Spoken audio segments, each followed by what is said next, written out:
They want me to change, but I ain't changing. Nah, I remain the same. And you are now tuned into another episode of Intellectually Petty Radio, brought to you by M3S3 Clothing. Men make moves and suckers stand still. And as always, on the mighty Nerve DJs Radio Network. And yo, before we get started, man, I gotta give a shout out to Richie Evans for the fire ass fucking intro. Legends never die, man. Go tap into the whole song. I can't play the whole song or they'll yank my shit all the time on YouTube. And Facebook. It is what it is. But yo, very, and I interviewed the cat a while back. Very dope individual. However, today is Sunday and y'all know us. First off, this is peak old man day. You know, this is naps for me the whole day. I never do shows on Sunday because I'm fucking sleep and I'm old. However, I only rock with legends. Y'all already know that. And today is absolutely no exception. If anything, like legend times 3. You know, Vince Heartbreak is in the building, man. How you doing, bro? How you doing, my guy? Appreciate you for having me on. Oh, no doubt, man. I appreciate you for reaching out, man. How's life? How's the family? We're doing good, man. We just had a tournament. Lindsey Hunter Elite, shout out Lindsey Hunter Elite. They just won the championship at the Men Recruit. You know, I had to do a photo shoot in Florida yesterday, so I just got back in town. But we're doing good. Shout out my little brother. He's at University of Mercer. We're trying to make a tournament run this year. Oh, really? So, yeah. So your brother balls. You used to play too, right? Yeah, I used to play. What school did you play for? So I went to Southfield Christian for high school. Then I transferred to Quakerdale Prep in Iowa for my senior year. Then I started my college career at Jackson State University. Then I transferred to Central Michigan, and then I went overseas for a couple years after that. Oh, your pops went to Jackson State. Yeah, I went to my dad's alma mater. Yeah. Like I remember when he got drafted, and then we ain't gonna talk about him too much because you know he did his thing and got his shine. It's your turn. But I do remember when he got drafted with Allen Houston. It was like, oh yeah, Uncle Allen, that's my guy. Yeah, really.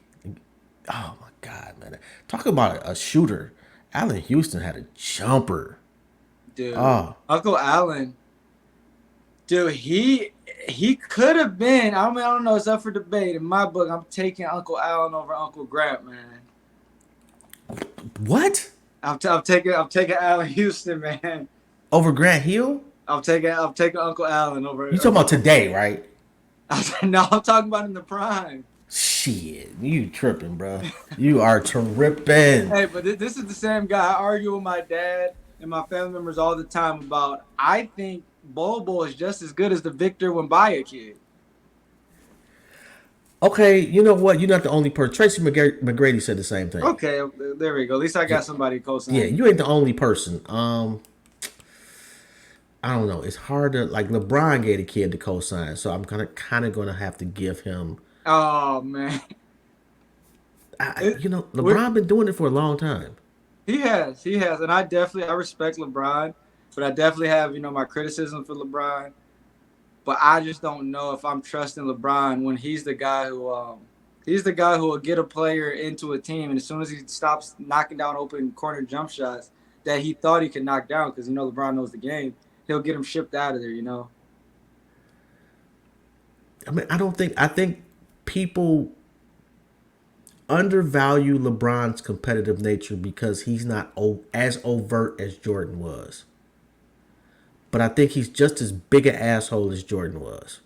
No, come on, Jobs, no way. Yeah, I think so. No, and listen, you come on, you an OG, you got to watch him live. Jordan was a complete asshole, and I hate Jordan because of how he did Isaiah Thomas. That was that Olympics team, the Dream Team, was the pettiest shit in the history of the NBA. Yeah, that's still crazy that he didn't let. Yeah, that's still crazy to me. Yeah. All right, so basketball is over. You got to sit down and figure out what you want to do with your life. What's next? What do you come So, up with? I retired from basketball 5 years ago. I finished my last stint with the Westchester Knicks under my uncle Allen Houston, who was the GM at the time, which is the New York Knicks G League affiliate team. Hmm. And I started my music career. I'm 5 years in, and I can't complain. I can say one thing: this is much, much, much more easier than trying to be a professional top level athlete. I can say that. Easier in what aspect? I mean, obviously, physically, it's got to be Oh yeah, easier.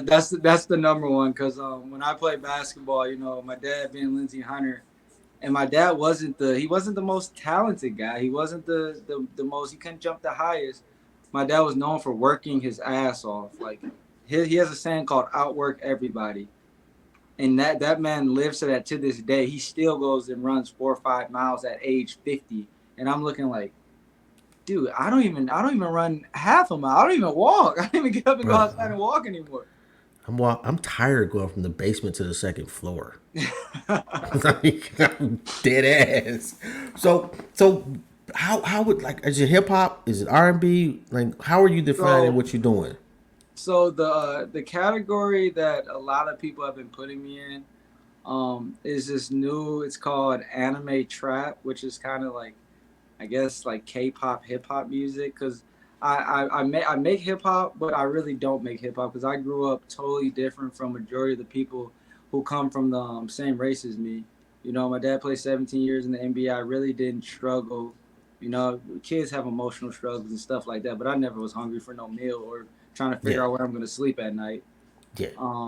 So I kind of grew up different with a lot of different influences in there that the average young black man wouldn't have got. So it kind of influences my music to put me into a totally different category.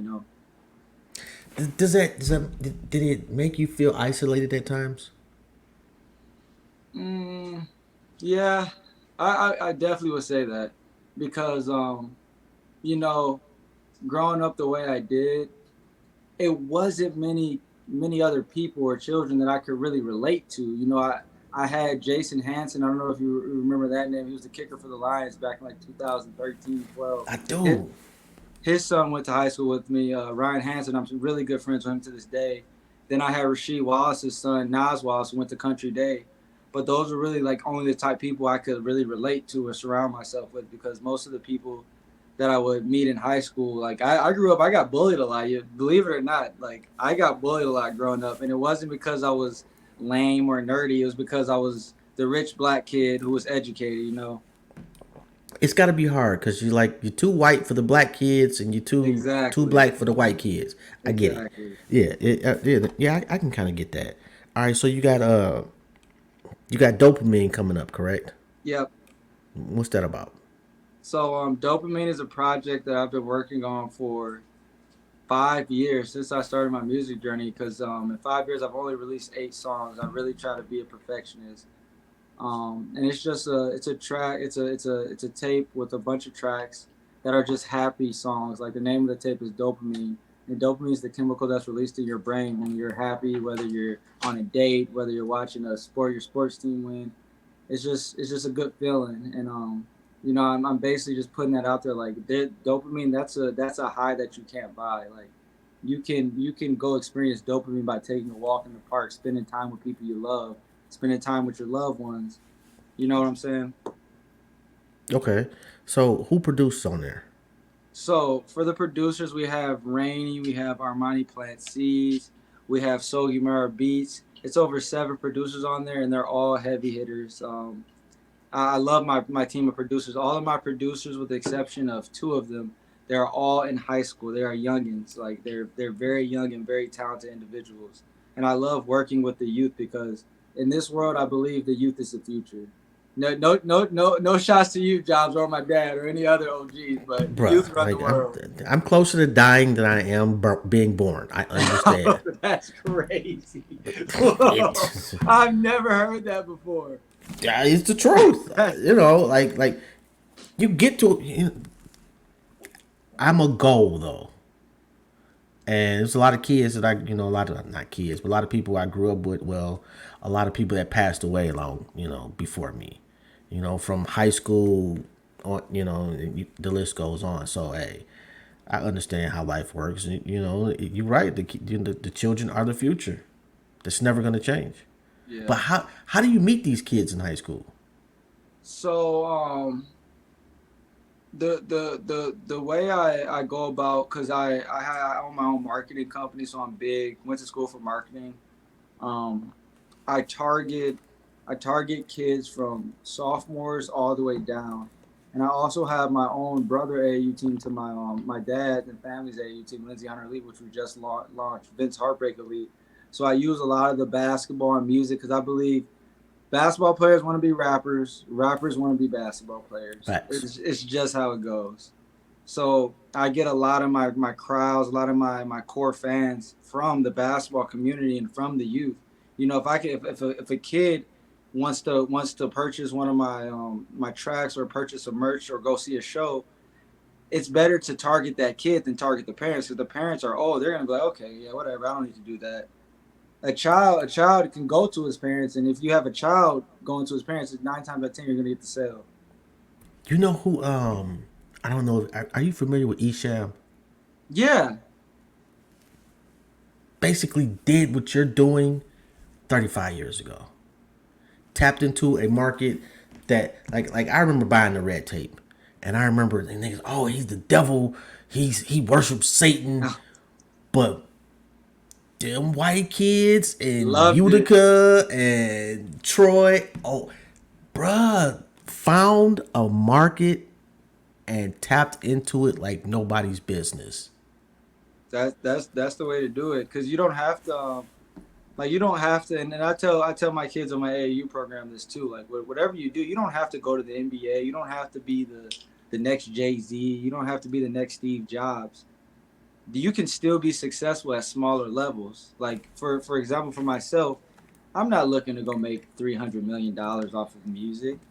I'll be happy with getting booked for $5,000 a show. I've been doing this for 5 years. I'm getting 1,000 right now to do a show. If I can get to $5,000 a show, I think I'm living a good life. To go on the stage and sing some songs that I made up. Yeah.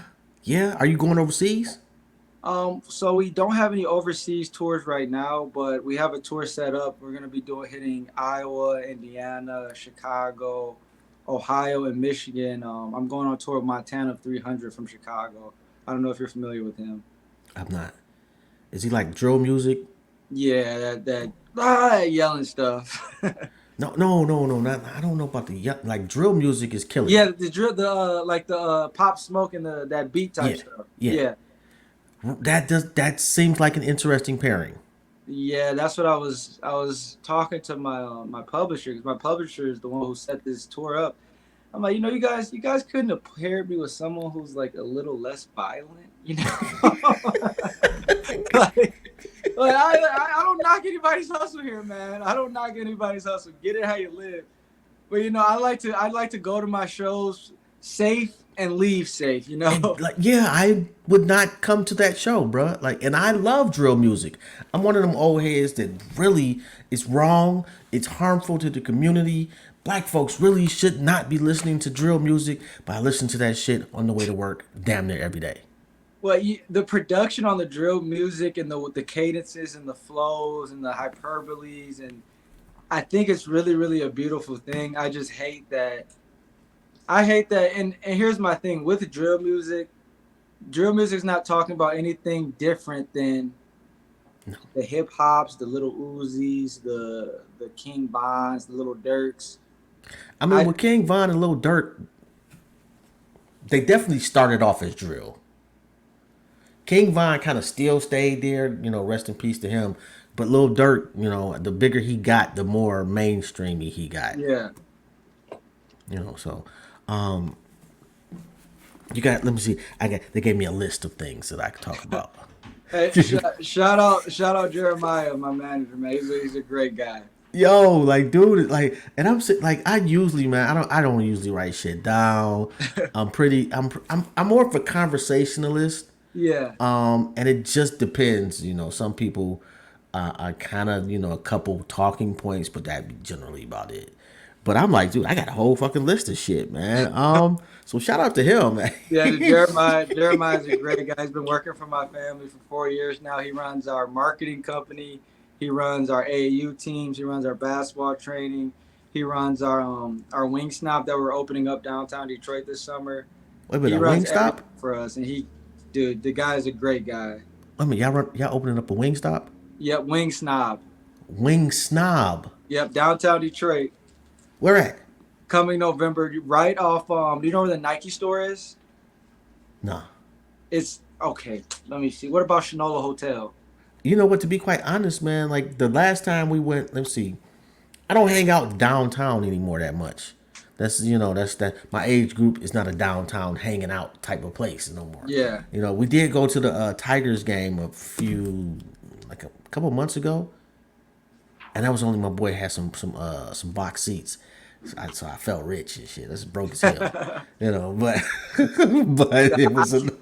I went to a Tigers game. I took my fiance to the Tigers game, and I just can't get with the baseball, man. I had 2 hot dogs, had me a Bud Light. I don't even drink beer. I just tried to, join into the American activities. Yeah, baseball is some boring shit, bro. By the second inning, I'm in here like, man, let's go. Let's go. I don't even care about this stuff, man. This is boring.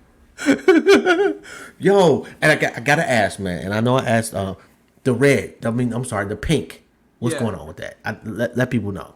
So, the tape name is Dopamine, and dopamine is happy. So I put a bunch of colors, which means happy, because gay means happy, in the Urban Dictionary. But the pink's also very, very important to me because my grandmother's battling cancer. And, pink's the cancer color. So, kind of just to show her that I'm with her through every step because I'm so busy I can't get to Mississippi to see her how much I want to. So when she turns on the television, turns on YouTube and sees me, she'll be like, oh, my grandson has pink on because of me. And she'll tell all her friends. That's pretty dope, man. Yeah. Shout out Lindsey Hunter. That's my grandma right there. Queen shout out grandma. Right there. That's pretty dope, man. All right, so you were nominated on the Forbes 30 Under 30 watch list. What is that, and how does Forbes hear about you? So Forbes is it's like a platform, kind of like a business platform. I would compare it to like a CNN without the news, just more business. Right. And I came about that. I took a job with Dan Gilbert, who's the owner of the Cavs, and he pretty much owns all of Detroit. If you ask me, he's the president of Detroit. I'm sorry, but how is that guy? Because I'm not a fan of his, but I don't know him. Oh, so a lot of people don't like DG, but I can say this. Everybody is entitled to their own opinions, but Dan Gilbert is I would say he's a good white dude, man. Like, and there's not many of those out there. He's a good white dude, and I've been close with Dan ever since I was a kid. Me and his son Nick, and Nick passed this summer. Yeah. Rest in peace, my guy. We were close all throughout high school, and I just took that job, and Nick was begging me to come work for Rock Ventures, so I took it, did my thing. Next thing you know, I got DG bringing me into personal meetings, asking me, oh, your family runs this business. What do you think about this? What do you think about this? Then next thing you know, he, Rocket Mortgage, they're the ones who sponsored the Forbes 30 for 30 Summit that was in Detroit last summer. And my name ended up on the watch list, which is pretty cool. I got invited to go to the event. I met tons of business people, met people worth way more money than any person could get playing sports, that I was just like, wow. So you got behind the velvet rope. What was it like? It was pretty special, being a guy who, I didn't have the best grades in high school, didn't have the best grades in college, didn't graduate from college. So to be nominated as one of the 30 top business people in the world, I think that just speaks volume for perseverance, and that was just a personal victory for me, for all my teachers, all the people who said when I was having a 1.8, 1.7 in high school, oh, this kid's not going to be anything. If he doesn't play basketball, he's not going to be anything. So that really, that's a personal victory for me. Damn, how do you go home with a 1.7 though? Listen. I'm going to give you the real. Are you ready for the real? I'm going to give you the real. I don't think I've even said this out of all the interviews I've done. My GPA was low in high school, one, because I wasn't focused on high school. Come on, high school. Why am I worried about 5 times 45 divided by 6 when I'm driving to school in a Rolls Royce? I'm hopping on a private flight with the Golden State Warriors with Steph and Clay. Do you think any 16, 17-year-old in their right mind is going to listen to a teacher? You know what you had? You had Lenny Cook-itis. You know what I'm talking about, right? Yeah. Yeah, I interviewed him. Cool dude, but he didn't have the family that you had to kind of wait it out for you, and he had that same attitude, and it cost him everything. Yeah. That's one thing I would say. But to in today's, because I tell all my kids this, in today's age, Mm-hmm. education is, you can grab your phone, you can hop on, you can educate yourself off your phone. There's people making $2-3 million off a month who went to school for a degree in something that they're not even using in life right now. That is true. Now, and I'm all for college. I'm all for kids going to college. But in my opinion, if you're not going to college to be a doctor, a lawyer, something along those lines, I feel like you're wasting your time. You got the ability to meet people, and that's the most important part of success. Yeah. They've been telling me for years. It's not what you know, it's who you know. Yeah. Your net worth is your network. Exactly. And man, you fucking around with Dan Gilbert, whether I like the guy or not, like that's a plug. Yeah. And I'm in Cleveland, and the reason let me qualify that for my thing. Yeah. How you in Cleveland? You hating on DG? Well, I didn't like the way he did LeBron. What? I didn't like the way LeBron did him. Okay, your man just went and got another job. It's not that deep. If somebody called me right now and said, "I'm gonna pay you," he took less money in Miami. It's no. He may have taken less in a contract, but he took home more money because he ain't got to pay no state taxes. Yeah, true. And he got the championship bonus and the playoff bonus, and they probably had a bunch of incentives. And you're in Miami, bro. Have you ever been to Cleveland? Yeah, I went there when LeBron sent us home in 2005. Which city would you prefer, Miami or Cleveland? You know, this might sound crazy, but I'm not a Florida guy. It does sound crazy. It sounds like a lunatic. Respectfully. Yeah, but you're talking to a guy with pink eyebrows and a pink mustache. That is true. But that's the problem with Cleveland. Why they can't get free agents here is because, like, for a rich black man, this is Utah. Well, you guys got my boy Imani Bates. You guys got Sharif Cooper. You guys got two of my young fellas down there. Yeah, they get drafted, and then when they get popular, they get popping, they leave. I think if Imani does what he's supposed to do, because he's gonna leave. Me and him are very close. I think he will stay with Cleveland for the rest of his career, because in his head right now, he's already thinking how LeBron was thinking when he got to Cleveland. You know? Okay, I'm gonna bet you $500 right now. Oh, that guy, if he is able to leave, his first contract is up. He's going to leave. No, I'll take the bet with no trade. No trades. Doesn't. Unless he forces a trade, that counts too. A forced trade? Oh. Yeah, that counts too. However, I don't think that he's going. Like, I think dude is probably the steal of the draft. Yeah. But I don't know if he'll be in a position to really force their hand as far as a trade goes. Yeah. But dude's a beast. Dude is they got one with him. Yeah, and I was in my guy DG's ear about him so much, because so many NBA teams are gonna, like, so many people passed up on Imani. And the thing about Imani Bates is he's a good kid, man. You know, not everybody is blessed to come from an NBA family. Not everybody is blessed to come from a Jay-Z type family, a Kanye West type family. You know, so yeah, I hate when these media outlets, these news outlets, they hold our young black men to such a high standard. Yeah, and you only get one mistake. You know, and I grew up, my dad's a Black Panther. My dad's from Jackson, Mississippi. I don't know if you know anything about Jackson, Mississippi, but the race tension down there is, if you see a white person, it's either they love you or they're going to let you know they hate you. I have never been to Jackson, Mississippi. Yeah, I wouldn't recommend visiting unless you want some good fried catfish. That sounds delicious. Although I probably shouldn't be eating it. Yo, and for the record, Dan Gilbert, I'm here, bruh. If you want to come on the show, I'd love to have you. I got questions, and that'd be nice. And Amani, yeah, you too, bro. Anyway, so you got some collaborations coming up. What you got coming up? So on the project Dopamine, we got 3 collaborations. I got a song coming out with White Rose Moxie, who's an artist signed to 300 Entertainment. He has a bunch of songs with a bunch of high name, what do they call it, A-list, B-list celebrities. He's got songs with Travis Scott.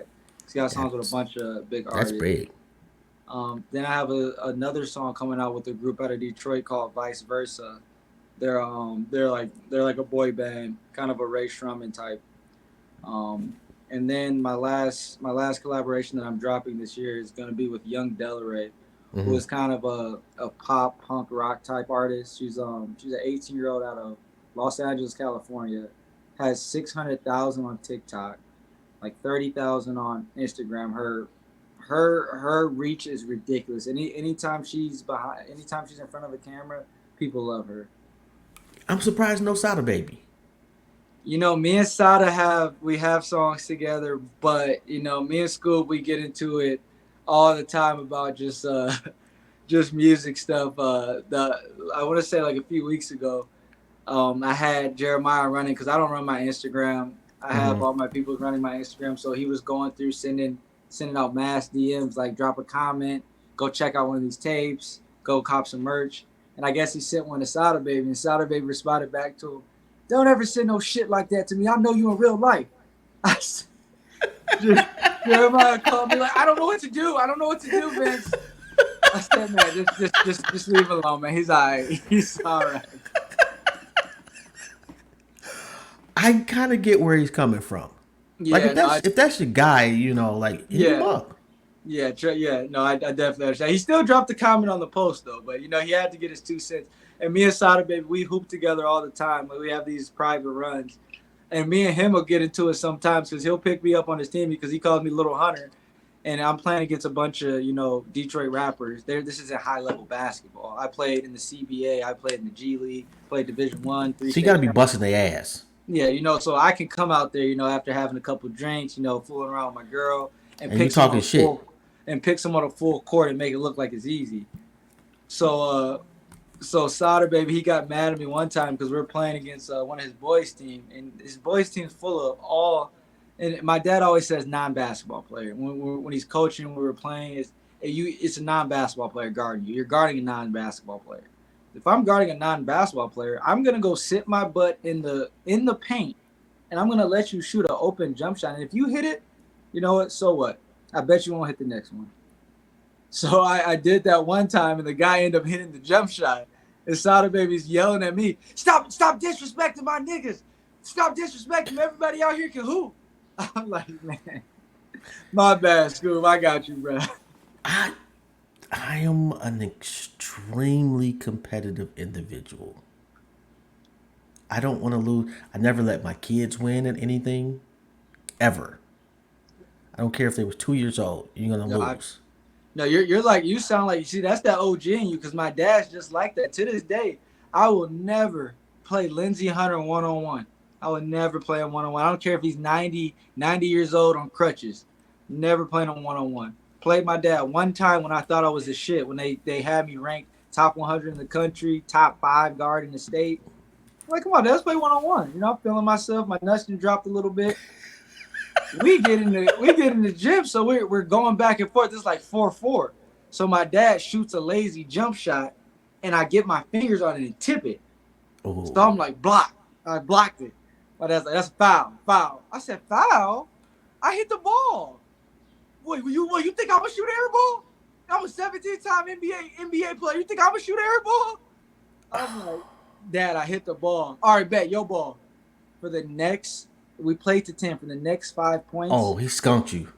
It wasn't even about basketball no more. It became straight. Yeah. You a grown ass man. I'm a grown ass man. I'm about to show you now, bro. To carry your ass growing up. Yeah, you about to get this work now. Oh, dude, I'm talking about he's shooting jump shots, knowing he's gonna miss it, sprinting in, hitting me, boom. I'm sliding on the ground into the wall. And then all my dad's friends are watching. He yelling at me, no, you keep playing. I'm gonna send your punk ass back home to your mama. I'm like, yeah, my mom's your wife. What are you talking about? I'm like, Dad, I'm your son. Oh my god! But that day I said, you know what? It's levels to this shit. It's levels. You know, I went to Michigan State. Oh, so you know about that intensity factor in basketball. I'm not, basketball. I'm not that good. I'm not gonna lie. But we go to the gym. Basically we all scrubs out there. There's just different levels of scrubs, and some of the guys from the basketball team, like I'm talking about dudes you never saw on TV because they never got off the bench, would come in the gym, and you think you was playing Jordan. I'm telling that's Motherfuckers will never miss. They shoot fucking half court. They dunking over everybody. They blocking everything. And I'm talking about scrubs. So I'm telling you, and watch that word scrubs. Cause I'll tell you this right now. I used to tell all the people when I was in high school and middle school who used to say, your dad sucks. I used to get made fun of at lunch. I had a kid tell me, that's why your dad's sitting on a bench. I said, like at the time, it hurt my feelings. At the time I was young, I didn't know how the world worked. Then, as the older I got, I said, you know what? My dad was making $5 million a year to sit his ass on that bench. I'll take it. I think anyone's taking that instead of working a 9 to 5. Oh my god! I want make sure my spot's nice and warm because the NBA can afford it. Make sure I want my seat nice and warm. Oh my god! Y'all need some water? Y'all cool? You in a towel? I'm $5 million. Like, come on, man. Like, my people don't know. Towards my dad's last year in the NBA, he signed for $2.5 million with the Chicago Bulls. When Derrick Rose's rookie year, they brought him in specifically for Derrick Rose. That's the only reason my dad was on the team. They told him, Vinny Del Negro, the coach, told him, and John Paxson, the GM, told him, we don't want you practicing. We don't want you to play. We just want you to mentor Derrick Rose. That season, Derrick Rose was the MVP. Nigga, that's the best year of his career. Derrick Rose doesn't have a dad in his life. He calls my dad like his father. He looks up to my dad as his father. And there's so many stories like that from young guys in the NBA that my dad was around. So my dad's value was way bigger than putting the ball in the basket, being able to get stops, being able to. It was way bigger than that. Yo, give me a Derrick Rose story, cause that dude. God. So here's a funny Derrick Rose story. I'll give you one from back in the day. So we're headed to London. This is, I don't know the exact year, but this is the year when we lost to the Celtics, the first round, when we were supposed to beat them, when they didn't have KG. We went 7 games, lost in Boston. We're flying to London for the NBA Global Games, and we're on the private jet, this nice plane, the whole team, the family. So my dad and Derrick Rose, they were really close. So Derrick Rose, we used to call him Pooh. Pooh used to always sit right behind my dad, wherever he's at. He's down there like one of my dad's other children with me and all my brothers. He was always hanging around with us. So we're sitting, everyone's falling asleep. So everybody got their, back in the day, those flat things where you could put a disc in and watch a movie. Mm-hmm. So everybody has one of those. And Derrick Rose is like, oh, you guys should come watch the show I'm watching. So I'm like, okay, we'll go watch it. Somebody else like, yeah, we'll watch it, Pooh. So we go, and D Rose had like a fat one. I don't know. I think it's probably retail back in the day, like $4,000, like a flat screen portable DVD player. He's watching iCarly. We're watching iCarly. And he's laughing like it's the funniest thing he's ever seen. I said, man, I don't judge because I grew up, I watched iCarly. I loved Hannah Montana. I loved all the Disney shows, but I grew up, suburbs, Plymouth, Michigan, Rodeo, California. I grew up suburbs. Derrick Rose from the south side of Chicago, GD. Yeah. You know what I'm saying? Who's watching iCarly over there? And it's funny because iCarly just launched they just came back with new seasons for the older crowd, and I guarantee you, D Rose is still watching the new seasons. I wouldn't be surprised if they have him as a special guest on one of the episodes. You still talk to him? Yeah, I still talk to all my NBA guys. We don't talk like every day, but it's like a text message every 2-3 weeks. Just making sure everything's good. What's so okay? The O'Neal family. Oh, Which those are my guys. Uncle Shaq is my guy. really? Oh yeah, my dad played on the Lakers. I mean, well, like Yeah, I don't know. 2002. No, it was 2002, 2003. We went to LA. We won the chip. I forgot. I think we beat the Nets in the finals. Then my dad got traded to the Pistons, and we beat the Lakers in the finals. So that was kind of a special moment that he Wait a didn't minute. get So up your with pops Lakers. got a ring? Yeah, he's got two of them. I did not know that. He's got one with the Lakers and one with the Pistons. What they look like? Oh man, I wish I was at my crib in Florida so I could show you the Pistons one. But that Pistons one, that thing about this big. Yo. The So Lakers one is nice, but the Pistons one is the Pistons one's the closest one he has. what's wild though? Like I remember when the original Bad Boys won. And Yeah. we partied our ass off. Like that was what was that? 89, 88? I was in high school. I graduated in 89. But when the Fab Five lost in the national championship the first time, we partied way harder for them losing than we did for the Pistons winning. Like they meant that much to the city. Really? You think the Fab Five means more to the city than the '04 Pistons? Jalen Rose, basketball wise, is probably for me anyway. Like there, Isaiah's up there, but Isaiah ain't from Detroit. Yeah. Jalen Rose is from the city, acts like he's from the city, talks like he's from the city, lives like he's from, like he is Detroit.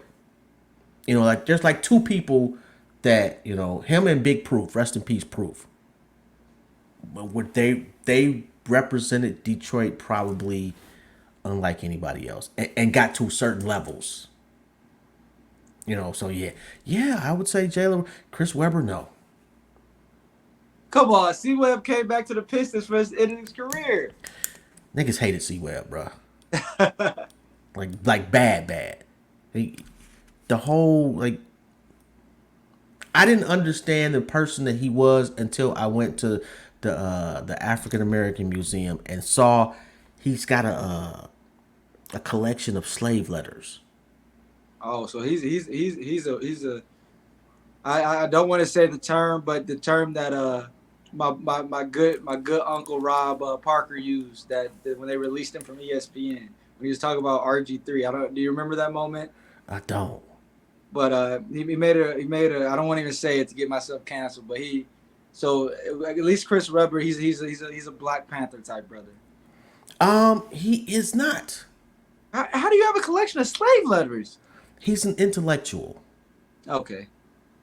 You know what's crazy? My dad used to always make fun of C Webb when he was on the Pistons, saying C Webb think he just the smartest motherfucker out here. And I think that's what I think. Chris Webber didn't know who Chris Webber was. He wanted to be Jalen Rose. Jalen Rose is from the salt of Detroit. C Webb is a Detroiter who happened to think differently, and I don't think he knew how to express that. And then when the whole shit went down at U of M, and he kind of told on old boy. I forget. I think it was Ed Parker. I forget old boy's name, but some dude that worked at the plant for forever, and he would just randomly do nice shit for kids. And he got on the stand and threw that nigga under the bus. Yeah, that happens. That happens to a lot of because I'm one of those guys. I own my own AAU team. I'm a founder of my dad's AAU team, and then I own my own personal AAU team. And I'm the guy. The NCAA can come get me, do whatever they want. I take care of my kids, especially my kids who come from low-income families. Why wouldn't I? You can do it now though with the name the NIL shit, right? That's how you cover everything up now with the NLI. And I have my family has over 15, 16 companies. There's nothing to say, oh, we come endorse this company and we'll write you a check, That's pretty fucking dope, bruh. Like, so what is it like, man, to just wake up and go back to sleep if you feel like it? Well, and don't have to worry about any bills. To be honest with you, you growing up the way I would, I really don't have that. And I have a lot of friends. I'm not going to throw any names out there. I have a lot of my NBA brothers. We call ourselves the NBA brothers, kids who are born from NBA kids. Mm-hmm. I got a lot of NBA brothers who, I don't want to say any names, but I got one right now staying off Rodeo Drive in a $6,000 condo, driving a brand new Demon, driving a brand new bike that he didn't pay for. He's not paying for rent either. Brand new $15,000 grill in his mouth. I've always been the type of guy, and if we can get my dad on your show, he'll attest to this. I always take the hard route. It's something about, just getting something on my own that just makes me feel like, it just makes me feel good about myself. Because I grew up, every basketball publicity thing that was put out there, and you can Google it. It's still probably up there. Mm-hmm. Lindsey Hunter is my government name. I'm Lindsey Hunter the fourth. It's four of us. It's Lindsey Hunter Jr., my granddad who passed away, rest in peace. It's my dad, he's the second. Then it's my older brother, he's the third, and I'm the last one, the fourth. Wait, but he named two of his kids the same thing? Oh, that's some George Foreman shit. George Foreman effect. Literally. George Foreman effect. At least he didn't name my little sister Lindsay, George Foreman named his sister his daughter Georgetta. Oh man, I didn't want to. I got 3 daughters, and my thing was, and no disrespect to any woman who's named after her father, but it just reeks of disappointment. It's like I really wanted a son, but your ass popped out. Crazy. So I'm just gonna add Etta to my name. Like that's just. Bruh. Reeks of disappointment. I didn't want you. I wanted a freaking right. son. Like you're a bottom tier kid. Hey, Like, man. Listen, I was thinking about, because I got a 3-year-old and I'm looking to have about 4 more kids. I was thinking if God curses me with a daughter, not saying it's a curse, but me, I'm a rock star. I like to live life on the edge. I just don't see myself having a daughter and me living the same life I'm living, you don't. So I told myself, if I do get a daughter, I might just say screw it and name her Lindsay, because Lindsay's a girl name in my book anyway. I can kind of go, yeah. That actually, like that's one of those, like I don't know, it's unisex. Like I could see there are women named Lindsay. You know how many white girls I've met with the name Lindsay? Oh, God, that's probably right behind Karen and Becky. You know how many black guys I met with the name Lindsay? Probably 3. If that. Actually, are they all in your family? Exactly. Exactly. Yo, but I think it's dope of you to want to work for yours. I don't, like we're not gonna make no illusions like like you out there working at McDonald's or something. Oh no, trust me. If anything goes bad, I'm definitely picking up that phone. Grandma, I need you to call your son. I need this. Then Have you ever done that? Phone. Dad, Grandma said Grandma told me to tell you to do this. Have you ever done that? Oh, multiple times. Really? Multiple times. God, man, rest in peace to my mother. But if I ever did that, man, she would fuck me up. You called who? Fuck them and you. She wouldn't say that, but that basically would be what the gist of it. See, but in the Hunter family, we run our stuff like we're big on like our family. We love 300, the movie Sparta. We're big on the Gladiator, the 1800s. We're big on those type those vibes, and we try to run our family like we call ourselves like we have a kingdom. Like this is a kingdom. Like the king is my dad. The queen is my grandma. The queen was my mom. They got a divorce, so my grandma took over. Okay. At the end of the day, the queen holds the power. Absolutely. At the end of the day, the king, strongest one on the board. The king's the guy. Now we're not gonna act like the king's not the man. But if you want something done, the queen is gonna get it done. The queen's got every move. Exactly. Yeah. It's been a while, but I play chess, so the queen is the one. All right, so the Mayweathers. We talking about the boxing Mayweathers, right? Yeah. Oh, you talking about Floyd or them? Yeah. So you know Floyd? Yeah, I'm actually cool with Floyd. This guy named Austin Thompson. He's like one of my uncle's real close family friend. He passed, but he ran Floyd Mayweather Promotions with them. Hmm. So we got really tight in with Floyd. You know, we went to a couple of his fights. There was a point in time where Floyd Mayweather had two of his Maybachs at my uncle Austin Thompson's house. And for Prime, I got to take one of Floyd Mayweather's Maybachs. My little brother actually did it too. No, he took the Rolls Royce. He took the Rolls Royce. Well, we got to take one of Floyd's cars. But Floyd Mayweather's always been like all the Mayweathers have always been just showed the utmost respect to the Hunters. And I really respect my dad because I tell my dad this all the time. Like for my birthday's coming up August 7th. My dad asked me, "What do you want for your birthday?" I'm like, "Dude, I don't need anything. Like you have given me you all the work you put in 17 years. I would say more than 7. I would say 30 to 40 years of your life sacrificing it for basketball. The stuff that you have done is more than enough for me to be successful. You could say I'm not going to talk to you. I'm not going to help you out anymore. But everything that you've done is going to help me be successful to the point where I don't need. And I feel like if I can't use the connections and the groundwork that you did for me, Man, then I need to look myself in the mirror and say, what's going on here? your contact list must be crazy. Yeah, it's pretty up there. Yo, okay, who? Give me somebody I just would just I would not expect that you could just pick up the phone and call. Let's see, someone that you wouldn't expect that I could pick up the phone and call. It would either be, it would either be. Are you familiar with K-pop? Yeah, a little bit. Have you ever heard of the group BTS, Is that the the South Korean Korean pop group? band? Yeah. So I know them. My uncle who works with Live Nation, he runs all their tour management, and that's probably the most person I can pick up the phone and call one of them. Even though I got to put in Google Translate to talk to them, but Yo, they're like oh no, Beyonce. no, they're bigger than Beyonce. My uncle and them were just in Los Angeles two weeks ago. They had two shows. They at the Los Angeles Raiders or whatever the Rams, the arena, the football arena. They did two shows Friday, Saturday. They made $178 million in 2 days. Yo, I know a guy. Um, if I remember correctly, he actually basically helped start Live Nation. Really?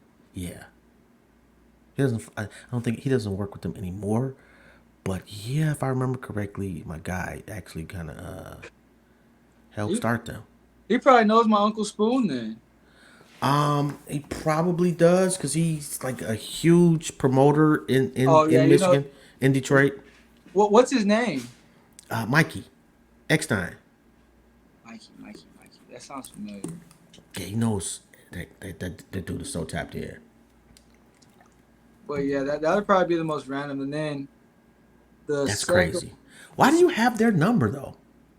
well, like I'm big on like one thing about me, which I think my parents were raising me the way I did. You could put me in any room, and I can blend in and hold a conversation, and probably make the person who's talking to me like feel good about themselves while they're engaged in this conversation, to where they can walk away and be like, "Man, I like that guy." So I just network with everybody I meet, and it got to the point like my dad was Lindsey Hunter. You know, my dad played with Kobe. My dad used to play with Michael Jordan in the summertime. My dad played with all these A-list celebrities. So I grew up, that was normal to me. I Right. didn't get around the celebrities and get butterflies in my stomach or act different. I just looked at them like they're just like my dad. If anything, I think my dad's better than you. So I with that, understand it. I mean, I so didn't grow up around nobody yeah, so famous or shit. I got to the point like even now like there's only been one person. No, I'll say two people. Two people to this day that I've met that I got butterflies in my stomach for. Two people.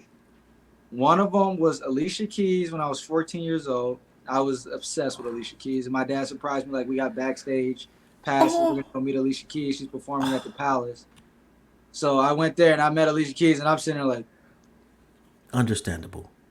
And the second person I met was Barack Obama at the White House. That was the first time I've ever seen. My dad never gets starstruck. I've seen my dad meet Beyonce. I've seen him meet Rihanna. I've seen him meet all the people that people go crazy for.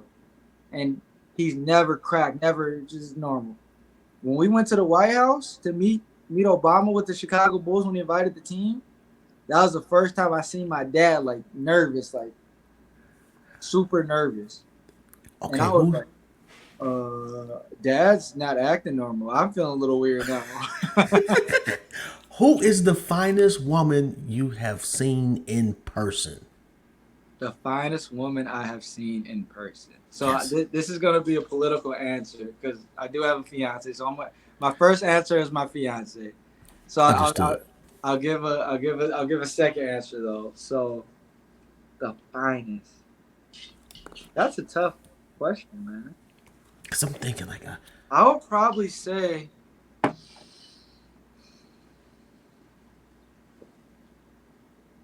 Mila Kunis. Mila Kunis. is that the '70s show chick? Is Mila Kunis from the? She's from that movie with Ashton Kutcher. Yeah, aren't they dating or yeah, married or something like that? Yeah, she was in the '70s show. Yeah, I met her. Her? Dude, I'm not gonna lie to you, man. Mila Kunis got some eyes that'll make you melt if you got her alone. That's all I'm saying. But you've been around Rihanna. I mean, I'm not all like. Okay, all right. I think Riri's beautiful. You know, it's just not my speed, not my cup of tea. You know, I like a woman with, you know, got a nice body, but I don't want too much body because I like to keep my women around. So when they're 50 and 60, I don't want that crap sagging, and I don't want to have to go invest in BBLs and hip jobs and stuff. Bro, you realize you'll be 50 or 62. What difference does it make? Yeah, but I can look how I want to look at 50 or 62. And that might be a misogynistic comment, but hey, it's the reality of it is you can be a man and be ugly and have a beautiful woman. You can't be an ugly girl and have a beautiful man. You'd be surprised. I don't.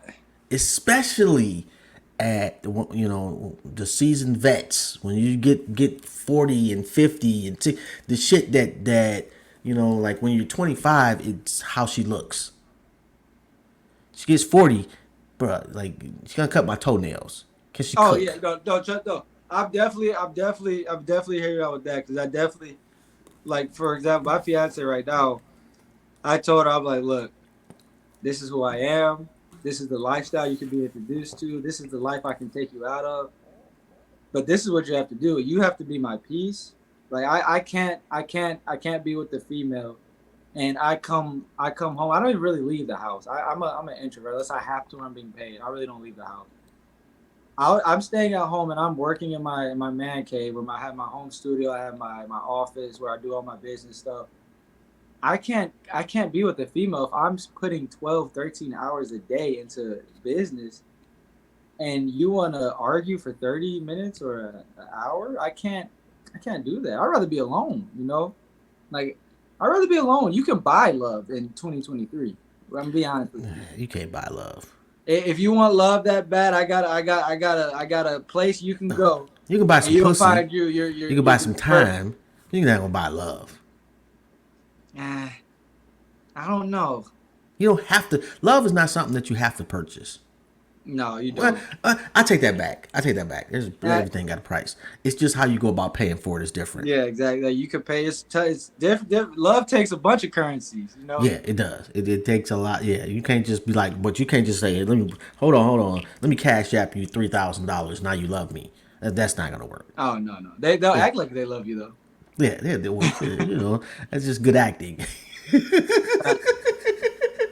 Yo, so does it make you leery of people?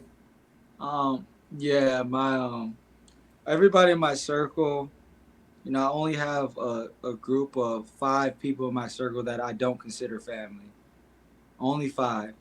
And out of those 5 people, they all like they the longer they're around me, you know, because some of us know me since I was a kid, some have known me since I became Vince Heartbreak.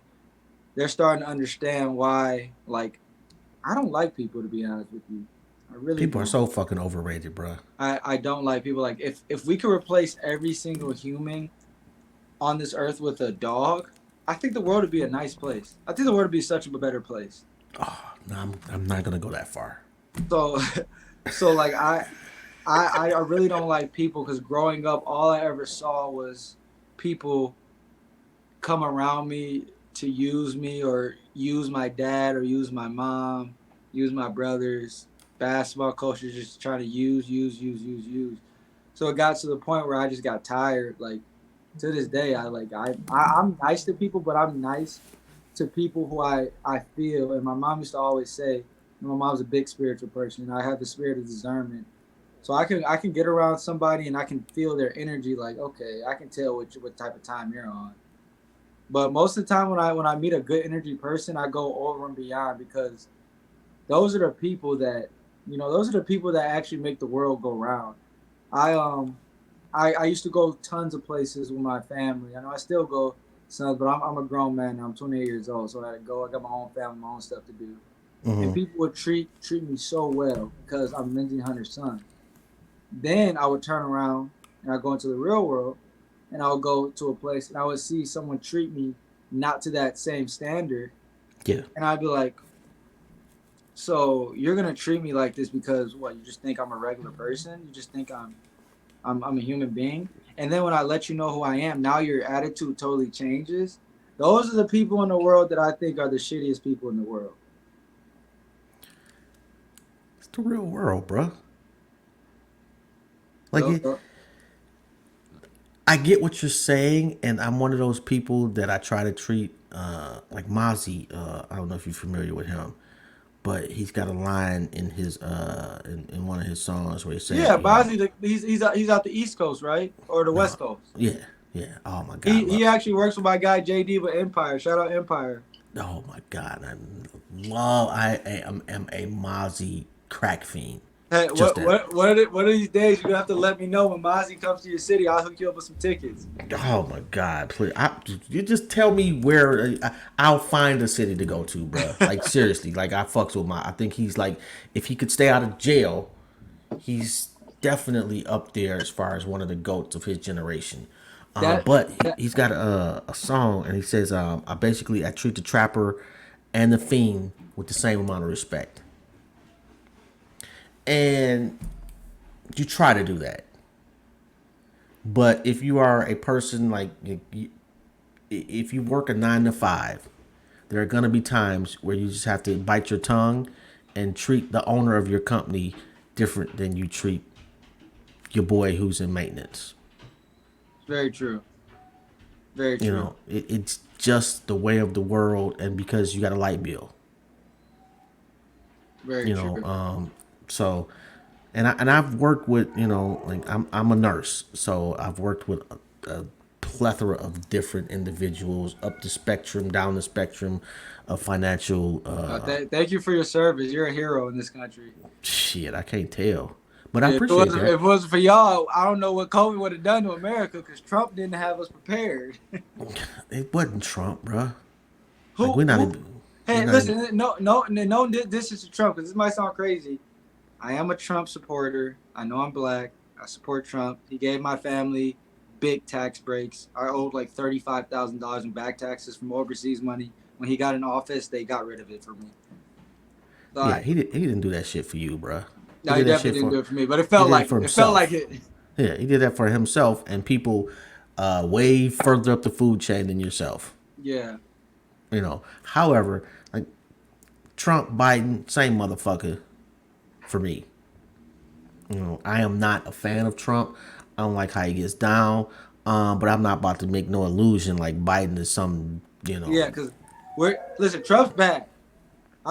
Trump is prejudiced. Trump is ignorant. I wouldn't even And I'm call. sorry, I'm sorry, I'm sorry. I'm not supposed to. We're not supposed to have this conversation. I'm sorry, Oh yeah, Jeremiah. we are on politics. Oh my God, I love Yeah, politics, I Jeremiah. do it. But I love politics. But I'm I don't sorry, see Jeremiah. arguing. It was not me. Though I don't know where you're at, bruh. I appreciate you. Don't hold this against me. This was, yo. You got merch. You mentioned something about having merch.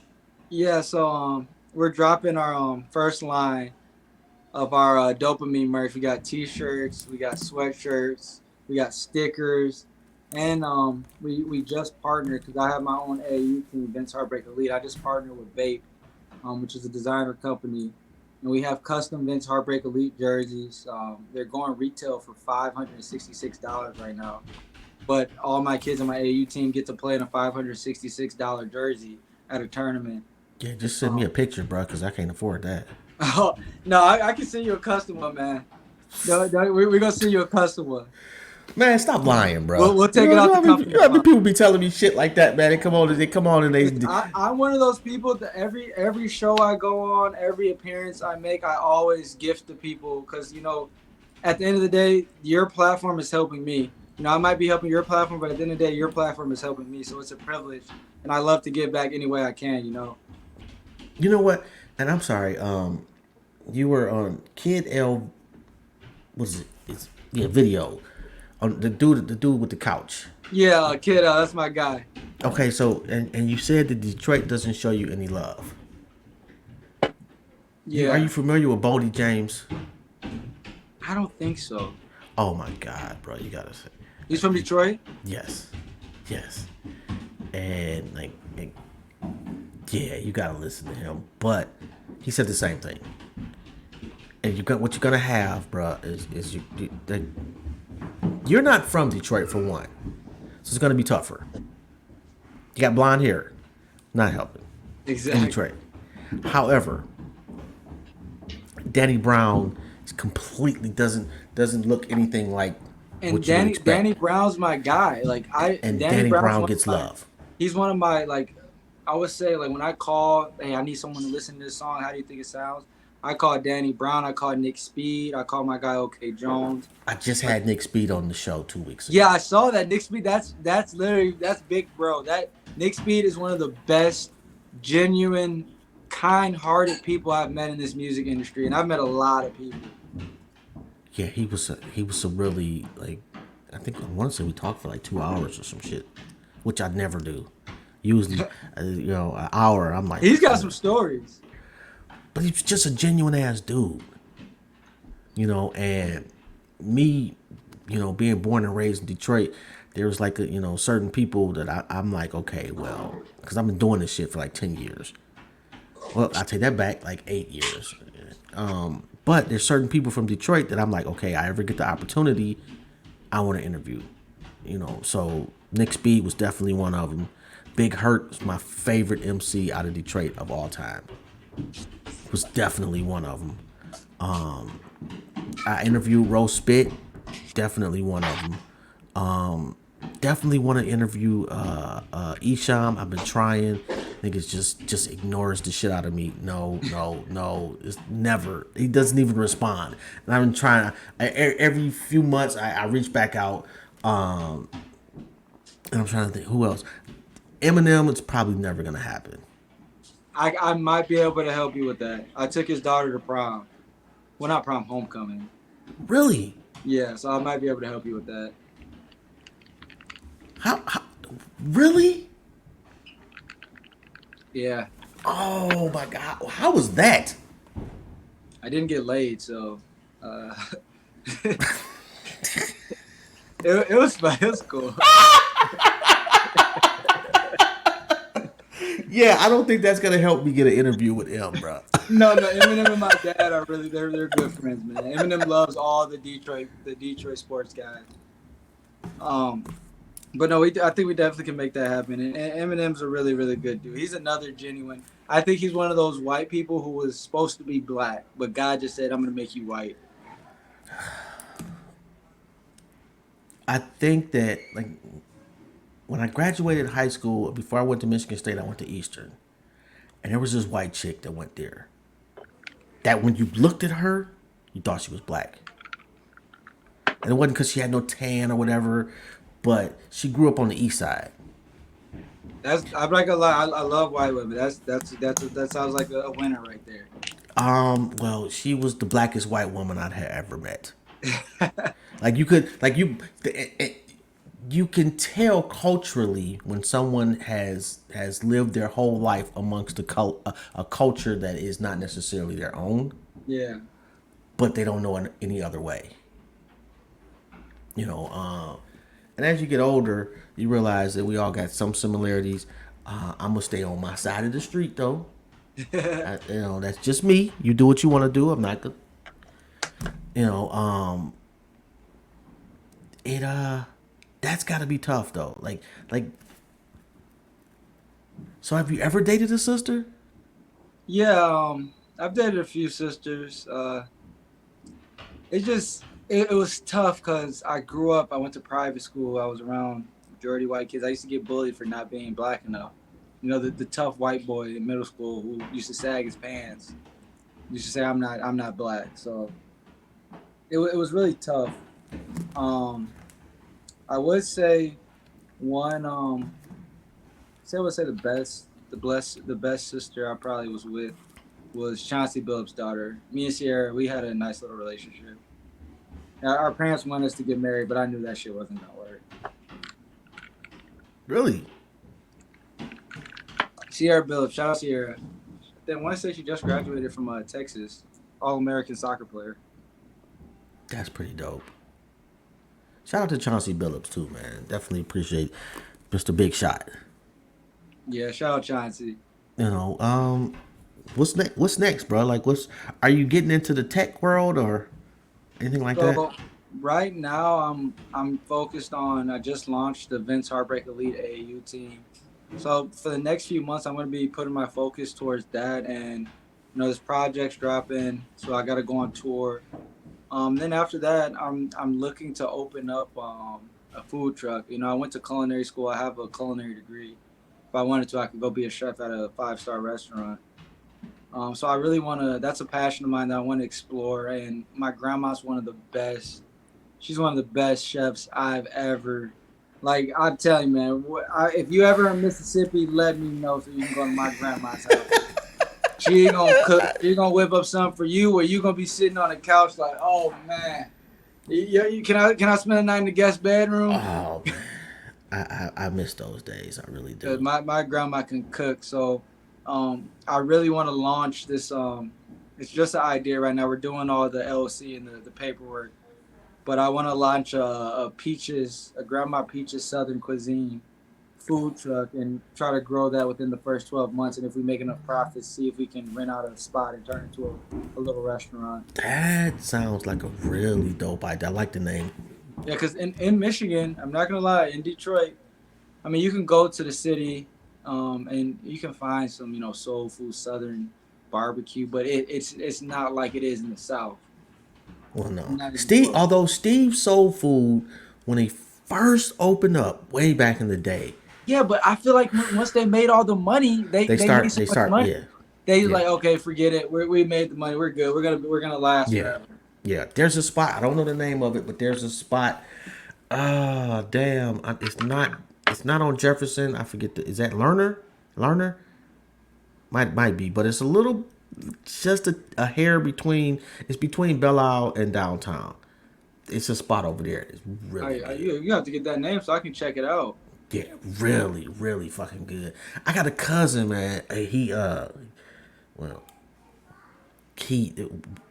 one of his things is going to restaurants and shit, and he's got some bread, so he tries all types of shit. Man, this nigga be finding some fucking phenomenal spots, bro. See, I do that because I'm a TikTok influencer too, so I get paid like $50 to $100 to go to restaurants and just make a quick TikTok video, leave a food review.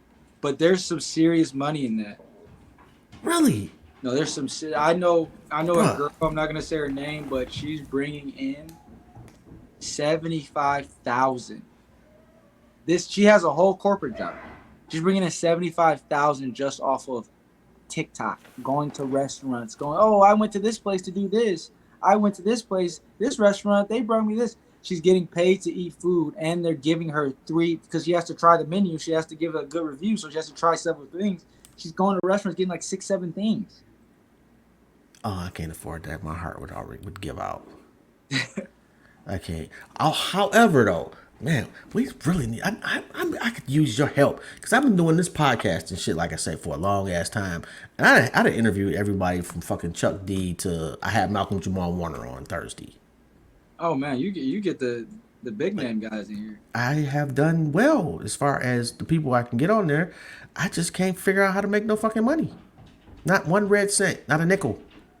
So one thing I would say, this is a suggestion, and I'm also, when we finish, I'm gonna send you my marketing company, and I'm gonna have them reach out to you to help you out.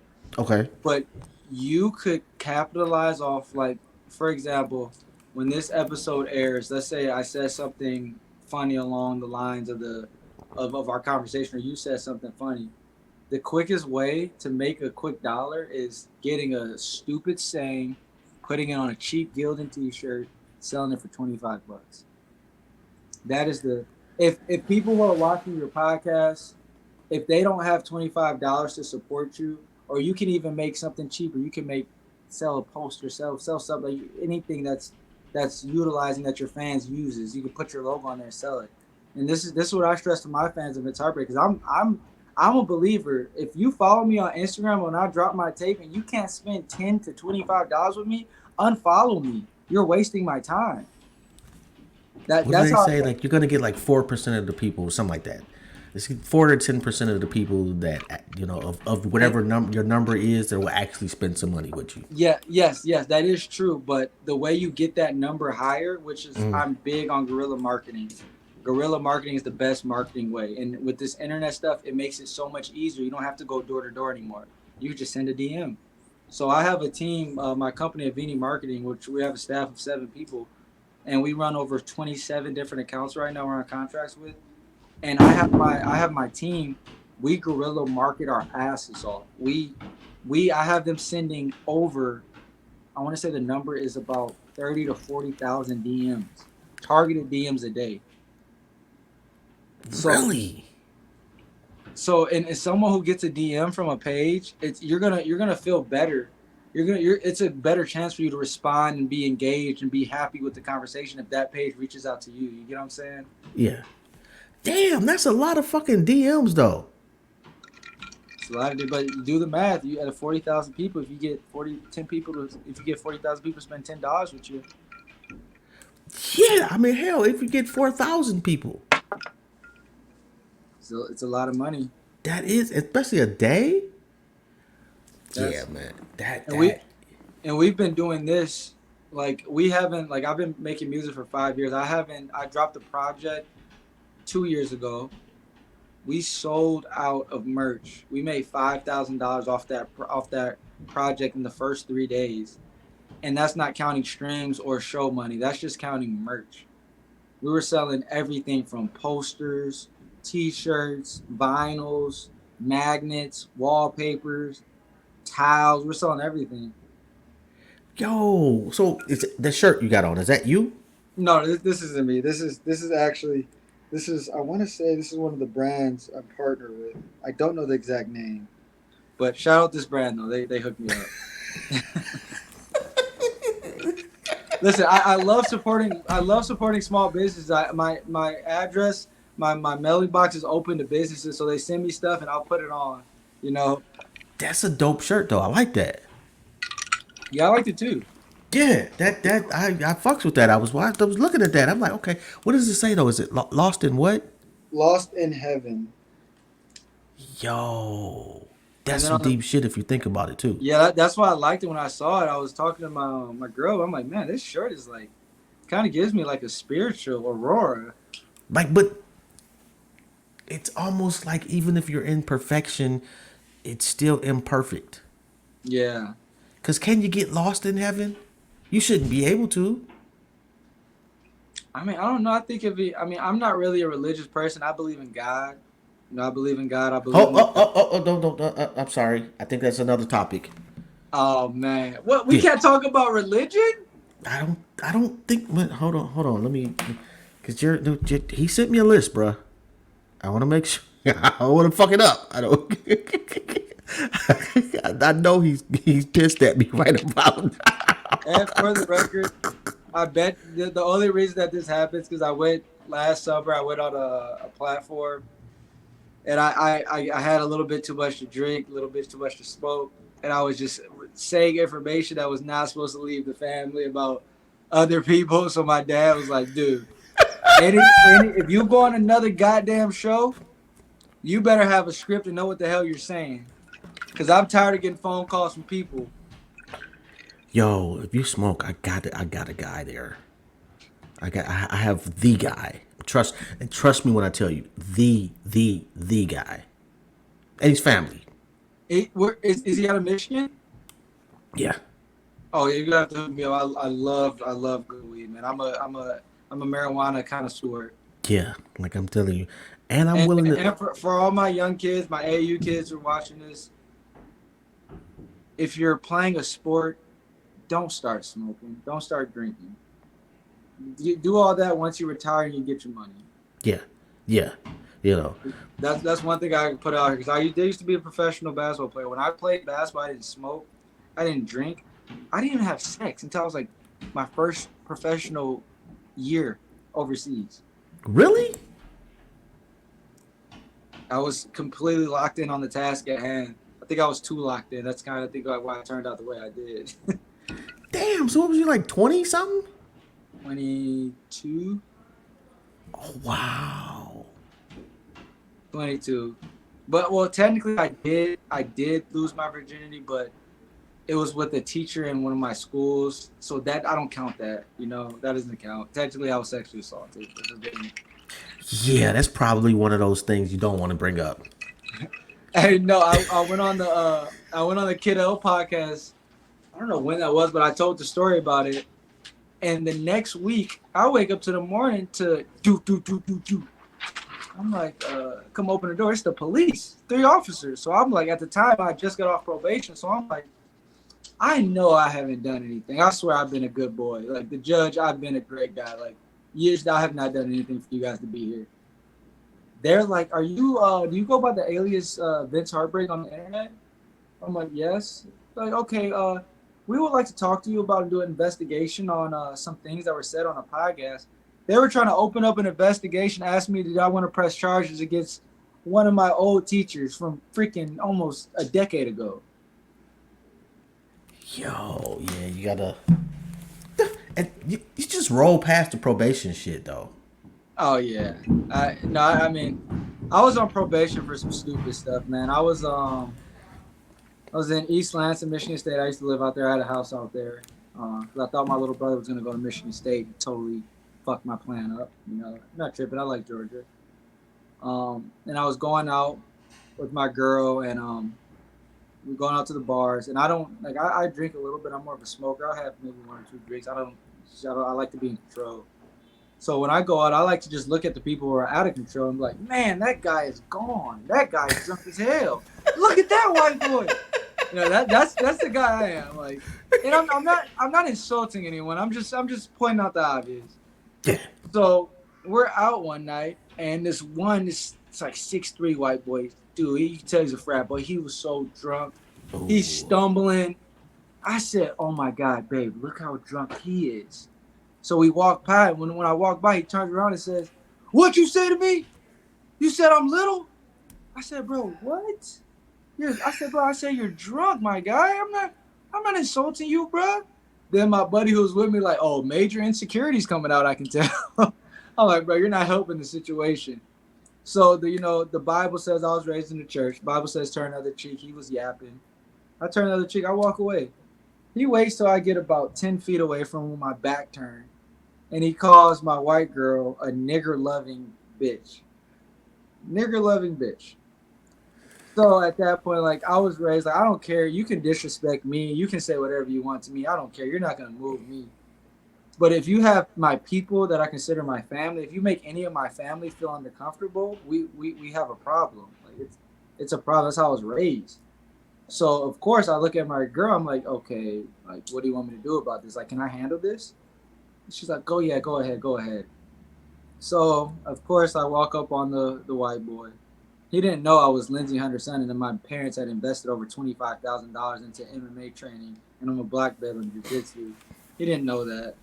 So I ended up putting him in an arm bar, and I broke his arm, dislocated his shoulder, broke his elbow. And the cops tackle me. If the cops get there, I'm calm. I'm calm the whole time we're getting into the scruff. I'm not yelling. I'm not. The worst thing I'm telling the dude is, you can't even hit me, bro. You can't even hit me. You don't even know how to fight. You can't hit me. Then he tackles me and takes me to the ground. So when I'm on the ground, I have to protect myself. The guy's 6'3". I'm only 5'9", 175 pounds. If if I got a 6'3", 240 guy, I mean, I can get seriously injured. So I have to start defending myself. Police get there, put me in cuffs. I get tackled by 6 cops to begin with. They put me in cuffs. I'm in East Lansing jail for 4 days. But shout out East Lansing jail. Shout out all the police officers in there. They brought me Panera Bread. They let me watch Netflix. They let me keep my phone. I had 2 blankets. Jail experience was not that bad, but maybe it's just because I was in East Lansing. And they knew who you They were. put me on Bro. probation. At some point, they found out who you were. Yeah, they did. Because I've been to East Lansing jails. I didn't have that experience. The lieutenant or sheriff, whatever called him, came and walked from behind his desk and like start talking to me in my cell. Like, you're Lindsey Hunter's son? Yeah. I'm like, yeah, that's me. Can you let me out now? I promise you I won't hurt any more white people.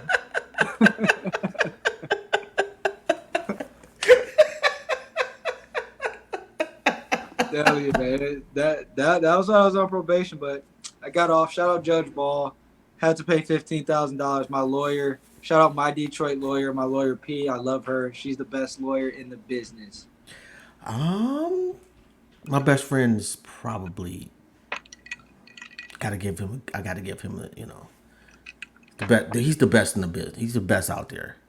Oh yeah, we're about to exchange some contacts. The way I live my life, I might need him. Oh, that's like, yeah, like he takes on some cases. Let's just put it that way. Yeah, you know. And actually, ironically, we met at Michigan State. Oh wow. Yeah, literally on. Matter of fact,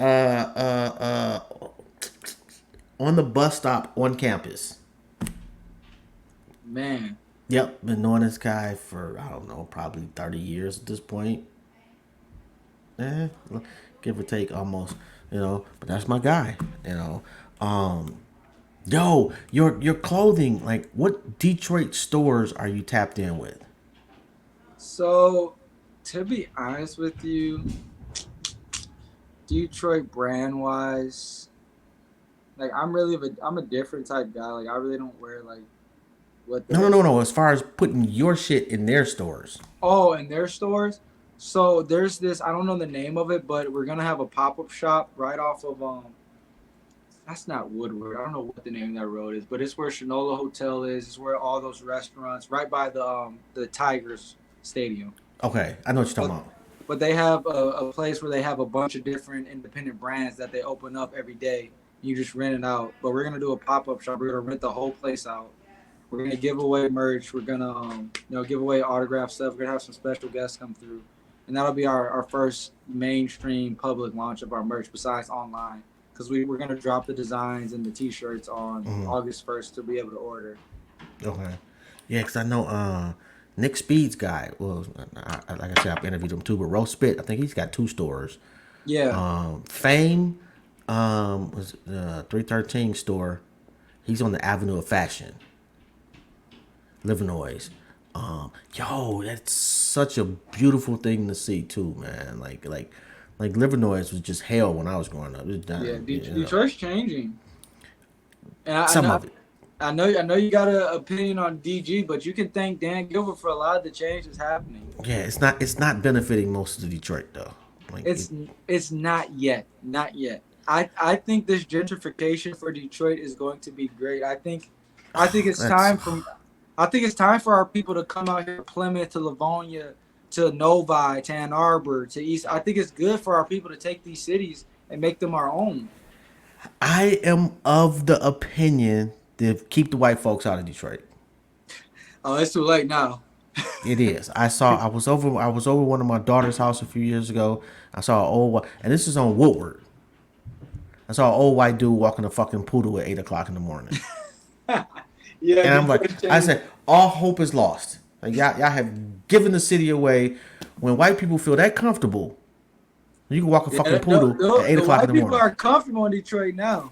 Oh man, when I was a kid, if I saw a white dude walking down the street, I didn't move.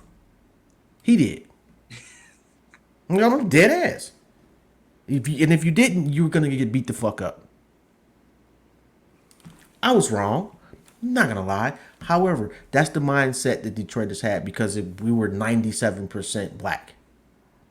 Yeah. Now, especially downtown. That white person ain't moving. So That's they're picking up their phone to call the police. they absolutely are. And when the police show up, they're gonna fuck me up. Yeah. And then they'll ask me what happened after I'm locked up, if they bother to ask me. And that's another reason why when I stated on Kid L's podcast about the love in the city is, I might have the blonde hair, pink eyebrows, pink mustache, dress a little different. But at the end of the day, I am an African American. Like at the end of the day, I am an African American male, and I have to battle. They might not be as tough as the battles of some of my African American brothers and sisters, but I still go through the same battle. So it really hurts me when I do all this work and my main supporters are predominantly Caucasian, predominantly Middle Eastern, predominantly Indian, like that's where I look at the scale of like, okay, why are my own people supporting me? And then I go talk to my higher up friends and uncles who are in the entertainment and sports business. And I'm not gonna say my uncle's name, but I had one of my uncles. Happened to be in the same spot as Drake and Future, and he does a lot of stuff in entertainment. And Future's manager asked me, "Oh, we need your help with this event." And my uncle's response to him was, "I don't fuck with you colors. Why would I do that? So I can get hurt? I'm fine. I'm fine with the people I'm with. We're gonna go do these pop shows, and we're gonna get in safe and get out." That's some bitch ass shit to say though, bruh. I'm sorry. Respectfully. It is, but at the same time, I grew up and I seen nothing but niggas hurt my dad. I've never seen a black person genuinely help my dad. Every person that's helped my dad out, and this is just from what I've seen. Maybe there's some stuff that when I wasn't around. Every person I've seen has been a white person. Yeah, but let me tell you, and I've never met your father, but I can absolutely guarantee what I'm about to say is true.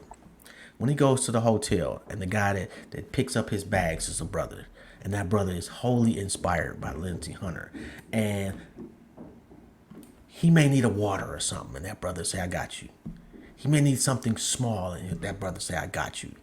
He gets that a gazillion times everywhere he goes because he's an inspiration to a whole community of people that will never meet him.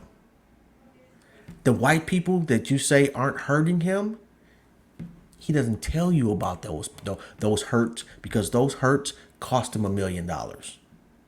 Those hurts aren't them physically beating him up or calling him out his name. Those hurts are when he goes to get his house assessed. And he's Lindsey fucking Hunter. And they appraise his house $500,000 less than Bill Laimbeer. Not because of who they are, but what they look like. And that's been proven. If that same house he lives in, he takes the every remnant of his black family out of that house, everything that makes anything about that house culturally lean towards black people, and now the person comes in and appraises it for $500,000 higher. So I think what you're looking at are the obvious things, Yeah. the obvious pains, and the bigger pains black men don't speak about when we really should. Because we're embarrassed, and sometimes our ego is so hurt. And it's it's low-hanging fruit to say, that nigga over there pissed me off because he did X, Y, and Z. When that nigga over there doesn't have enough power to really affect Lindsey Hunter's life. Yeah. Just saying. Like there's, like I'm not even gonna say I get what your uncle was saying. I understand that mindset, but that's an excuse. That's laziness on his part because he doesn't want to do the damage repair that's necessary in our communities. And here's the thing though, I feel like it's not even, why is it even up to us to do damage that we didn't even do to ourselves? The same reason that your parents divorced and you don't want the same thing for your child. Yeah. When you get married, you don't want a divorce.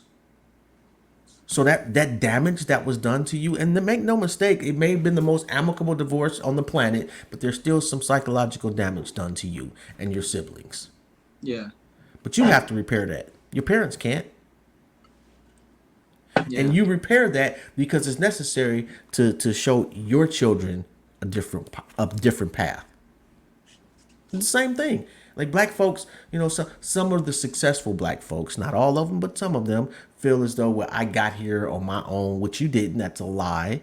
But they feel I got here on my own. These niggas were not part of the solution. They were part of the problem. Fuck them. I'm going to keep going this way, and I don't need to deal with them no more. Until they find out, then they get OJ'd. You find out you're still just another nigga. Yeah, facts. I'm just saying. I'm sorry. I don't know if that was political or on my soapbox, Jeremiah. Shout out to you. And I know we've been talking way longer than we're supposed to, so I'm sorry about that too. Just a really dope conversation. I did not anticipate the dopeness of the conversation. You're a really dope individual, bro. I appreciate that, my guy. I can say the same for you, especially being an OG. Most OGs aren't as cool as you, man. They be uptight. I'm just an old nigga that just like, look, bro. I'm who I am. I'm cool with who I am. It's not gonna change. And for whatever reason, people have always liked to talk to me. Yeah, So, you definitely might want to look into being a host or get you start doing commercials with that voice, man. yeah, hook your boy up. You out there, man. I'm telling you, I'm gonna get your information, man. We're gonna chop it up. Yeah, hook your boy up. Publicly. Hey, this is Jobs. I am recommending that you go buy dirt water. Hey, you sound like, hey, you say, my dad, you turned that Thomas voice on, didn't you?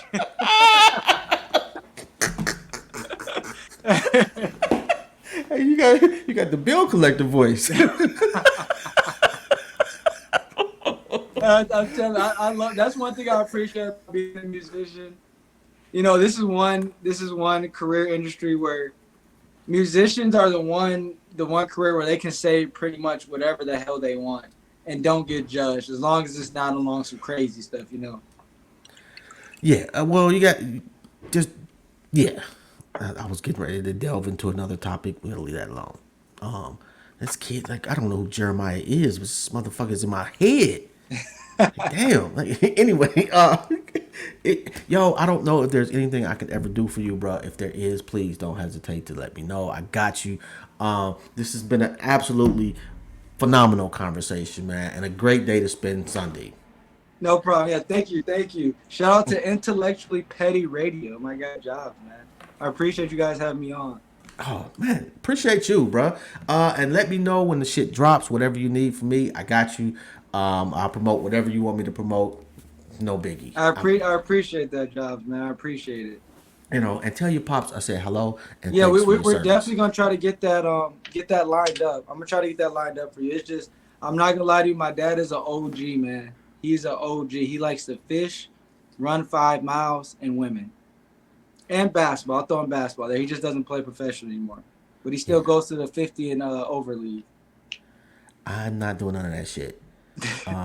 However, I can thoroughly understand that it must be great to be rich and 50 something. Oh my God. Yeah, and especially where, man, where my dad came from, Jack's like, my dad came from the slums. Where my family's from, it's not like beautiful, just rich land. It's slum. Jackson, Mississippi is the slums. My dad literally changed the whole family with the basketball. No, bro, he didn't do that with a basketball. He did that with his mind. I would say his mind, but that basketball. Antoine Walker made way more money than your father did. True, definitely. There's a lot of people that made a shitload of more money and did not accomplish what he did. True. So, I'm not gonna lie, I'm a money guy though. I'll take the money and you can keep the ring. You feel me? You know what? It's all about how you work your hand. Yeah. And he worked his shit perfectly. Yeah. Shout out to him, man. Salute to that guy. Yeah, big shout out to Pops. Yeah, big shout out to him. On that note, man, I'm gonna let you go ahead and enjoy your day. I know you want to go smoke one somewhere. Yeah, I Yo, got a music video shoot to get to, my guy. oh, enjoy yourself, bruh. All right, Yo, my guy. I appreciate you having me on. oh, it was a pleasure, bruh. Have a good one. Like I said, and I'm a inbox. What's the name? I'm gonna inbox you my number. Okay, If you need perfect. anything, hit me up. Okay. All right, my guy. All right. On that note, we out, man. Have a good one. All right. Yo, that was pretty dope, bro. Like, yo, that was a really dope conversation. Unexpected on a Sunday. I'm gonna go back to taking a nap, but this has been Jobs, and you have been tuned into Intellectually Petty Radio. Again, I gotta shout out the whole team. Well, the family. I don't have no team. I am the team. No, I'm just fucking with you. But I gotta shout out my sponsor, man, M3S3 Clothing. I gotta shout out Nerve DJs Radio, man. On that note, I'm out. Y'all have a good one.